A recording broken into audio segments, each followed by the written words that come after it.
रात के सन्नाटे में एक किला, जहां चीखें दीवारों से टकराकर वापस लौट आती थीं, जहां से कोई लड़की कभी जिंदा बाहर नहीं आई। ये कहानी है उस औरत की जिसे इतिहास ब्लड काउंटेस के नाम से जानता है, एलिजाबेथ बाथोरी। एक खौफनाक शुरुआत। 1560, हंगरी की ठंडी जमीन। एक अमीर परिवार में जन्मी एलिजाबेथ बचपन से ही अजीब और डरावनी। कहते हैं उसने बचपन में ही मौत और दर्द को बहुत करीब से देखा था। कुछ लोग कहते हैं वही दर्द आगे चलकर उसका जुनून बन गया। किले का अंधेरा। 15 साल की उम्र में उसकी शादी हुई से और उसे मिला एक विशाल किला।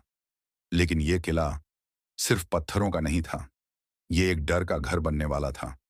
उसका पति युद्ध में रहता और किले में सिर्फ एलिजाबेथ और उसकी अंधेरी सोच। पहली चीख। शुरुआत छोटी थी, नौकरों को सजा देना, गलती पर मारना। लेकिन धीरे धीरे ये सजा दरिंदगी में बदल गई। चीखें, दर्द, खून किले की दीवारों में समा गए। खून का जुनून। एक दिन, कहा जाता है, एक नौकरानी का खून उसके हाथों पर गिरा और यहीं से शुरू हुआ पागलपन। कहते हैं एलिजाबेथ को लगा कि खून उसकी त्वचा को जवान बना रहा है और फिर उसने लड़कियों को मारना शुरू कर दिया, सिर्फ उनके खून के लिए। मौत का खेल। गांव की गरीब लड़कियां एक एक करके किले में लाई जाती, लेकिन बाहर कभी नहीं लौटती।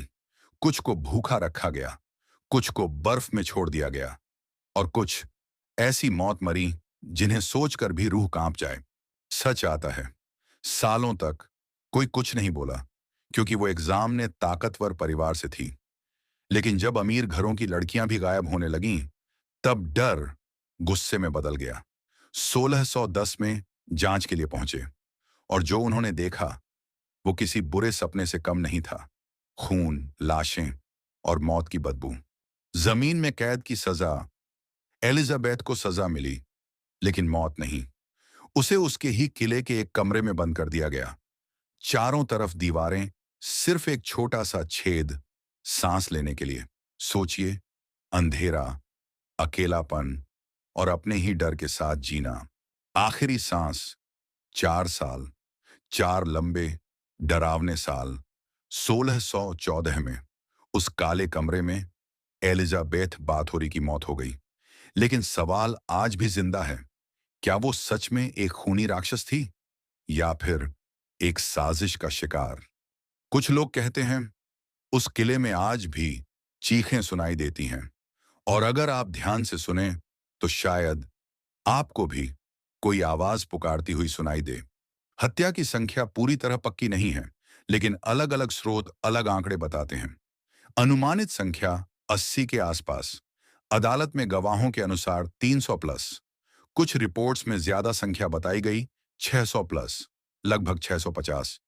एक कथित गवाह ने कहा कि उसने एक रिकॉर्ड देखा था। सच्चाई क्या है? उस समय की जांच पूरी तरह आधुनिक तरीके से नहीं हुई थी। कई गवाहों के बयान सुनी सुनाई बातों पर आधारित थे, इसलिए इतिहासकार मानते हैं कि असली संख्या कम भी हो सकती है या कुछ आरोप बढ़ा चढ़ाकर बताए गए हो सकते हैं। निष्कर्ष। सबसे विश्वसनीय अनुमान 80 के आसपास माना जाता है, लेकिन पक्के तौर पर कोई संख्या साबित नहीं हुई है। इतिहास के अंधेरे पन्नों में दबी ये कहानी आज भी एक खामोश चीख की तरह गूंजती है, जहां सच, साजिश और खून की दास्तां हमेशा के लिए एक अनसुलझा रहस्य बन गई हैं। अगर आपको ऐसी रहस्यमयी और सच्ची घटनाओं की कहानियां पसंद हैं, तो चैनल को जरूर सब्सक्राइब करें और इस वीडियो को लाइक और शेयर करना न भूलें।